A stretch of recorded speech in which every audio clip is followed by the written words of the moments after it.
Recent studies indicate a growing trend in corporate investments in cat food, aligning with the projection that by 2030, 52% of women will be single. Cats are becoming the new CHADS. The average man, uninterested in modern women, and even Chad and Tyrone, are leaning towards casual encounters. The era of sensible men planning to settle down with modern women seems to be fading away. It appears to be a paradigm shift for modern women. So what do you look for in a guy? I go for a giga chop, and he has to be above 6 feet and above 6 figures. So how tall does a guy have to be to catch your interest? Like at least 6'5". What about if he's like 6'1" or 6'2"? No. Oh. What kind of guys are you interested in? Like male model. Giga Chad type guy. What do you look for in a guy on a dating app? We only go for CHADS, no normies. What do you look for in a guy? At least like 6'5". He has to be a male model. What kind of men are you interested in when it comes to dating apps? CHADS. Has to be a Chad. What about like an average guy? No, absolutely not. They have to be a Chad. What's the most a man should spend on a first date? I wouldn't say like with the most, but I think the minimum, I feel like within the like 200 to 300 range is like normal. That's the minimum? Yes. What makes you think that's normal? And that's me being like nice. Like I feel like if you're trying to take someone on a really nice date and really trying to impress a girl, like okay, you're paying for dinner at a nice place, you're doing... This is a first date we're still talking about.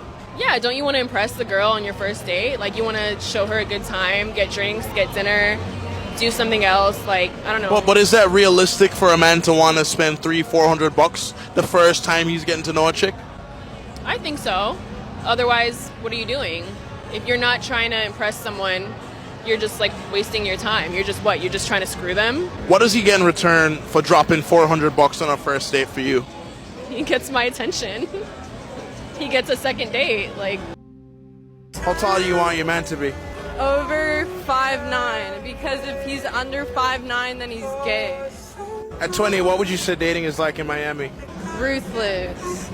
Guys don't want to date because they find validation from Tinder and they only want the hookup culture and they don't like responsibility and all men are trash. Well, why would you say that? That's a bold statement. They suck. So why do you feel like guys aren't committing to you? Because I don't have sex with them.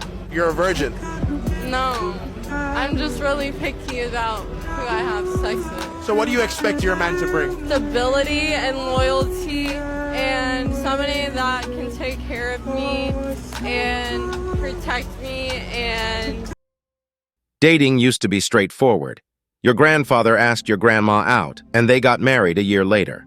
Fast forward to today, where attractive women, driven in part by the obesity epidemic, seemingly have a monopoly on dating, going after the top 5% of men with looks, game, or wallets. The remaining 95% are often left with fewer choices.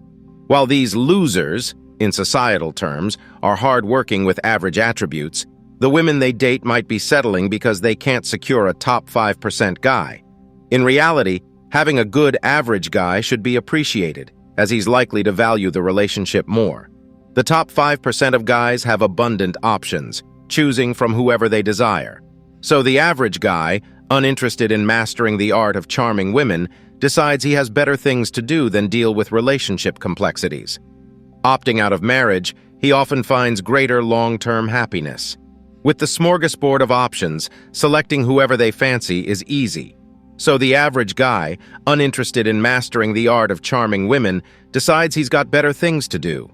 Modern women, on their other hand, are often critical of men throughout the day, attempting to diminish their worth.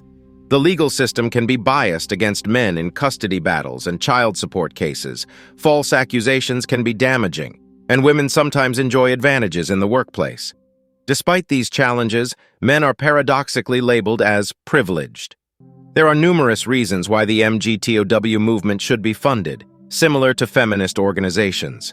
Men often fund women's feminist ideologies, only to face criticism in return. Picture a young, average man receiving $600,000 on his 18th birthday, free to use as he pleases. He could invest in a STEM degree, buy a modest house, or become a skilled laborer with a larger debt-free home. Alternatively, he could squander the money on a $1,000 escort every week for 10 years and still have some left. Opting for the first choice, he secures a stable life, making him an attractive prospect for family-minded women. If he goes for the second option, after a decade of debauchery with nothing to show for it, stuck in a minimum wage job, complaining seems unjustified. Interestingly, option 2 is increasingly what some women choose. They are provided everything for a secure future but often misuse it. Though not literally paying for sex, the dynamics of the sexual market mean that a young, decent-looking woman can be equivalent to a young average man with almost limitless funds for escorts. However, as in the example with the young man, just because you can doesn't mean you should.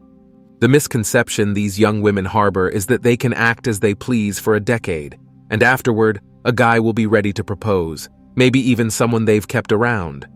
What they fail to realize is that, by that time, the men they might want are likely uninterested. While the same bad boys might still engage with them, the decent men who could make good husbands and fathers are not as inclined. Ignoring someone for 10 years and then expecting them to still be interested is unrealistic. Given that dating apps are the norm for meeting people, with 80 to 90% of men often being ignored, a substantial portion of the male population in their age range is affected. Some men genuinely stop caring or succumb to depression, finding alternative activities. Women become a daily presence, but the concept of romance and intimacy becomes so foreign that they are oblivious to any flirting or signs.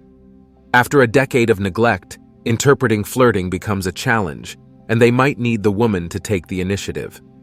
Others might be interested in principle, dreaming of reciprocal love, but acknowledge the vast imbalance in sexual and relationship experience, making a healthy relationship unlikely. When she's his first girlfriend and he's her 8th, with numerous previous partners, the relationship dynamics are significantly skewed.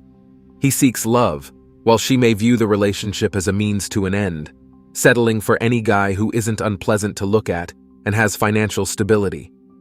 I've encountered these women before. One, exceptionally beautiful, turned on the charm at work. Despite her stunning appearance and being in her early 30s, I wasn't naive. A woman like her wouldn't have noticed me a decade ago even if I were on fire. The 10,000 lumen smile and strategically striking poses made it clear I was a target in her quest for a beta provider, so I chose to ignore her. Months later, my intuition proved right. A company-wide email shared the joyous news of her recent childbirth with another coworker. Quick math indicated she got pregnant about 6 weeks after she abandoned any interest in me. Best wishes to the guy. It must be true love. Hopefully he won't find himself living in a trailer a decade from now to cover alimony and child support. Men of this kind are well aware of these dynamics and aren't interested in being part of them. They yearn for the kind of relationship their grandparents had, but understand the unlikelihood of it happening.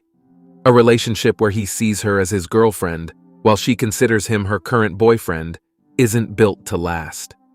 If she couldn't or didn't want to make it work with her previous 8 relationships, not to mention the hookups and friends with benefits, why would I be any different?